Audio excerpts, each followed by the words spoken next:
5 години после пожарот во кој изгоре планинарскиот дом Копанки на Пелистер, планинарите од планинарско-спортскиот клуб Пелистер, во чие владение се објектите, откако не најдоа заеднички јазик со локалната власт, се решија сами да започнат со негово обновување.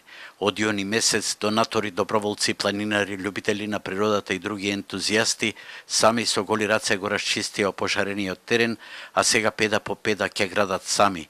На 22 септември планинарите ќе организираат голема работна акција на која се поканети представници на дипломатскиот кор кои се одзваат да дојдат и да помогнат. Имаме од неколку амбасади имаме согласно дека ќе дојдат на тој настан. Се надеваме дека повеќето ќе дојдат. И тоа би било добро и за Пелистер и за Битола да имаме една таква презентација. Можеби ќе се раздвижат и тие во смисол да донираат понатака, да не поддржат.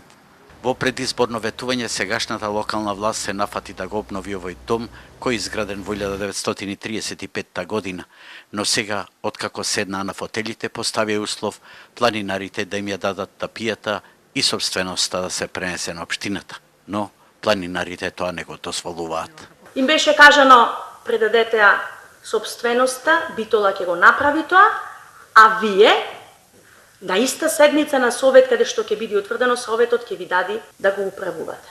Сите сме за иста цел. Планинарскиот дом Копанки да се санира и да биде во функција, но можеби одиме по различни патеки до целта.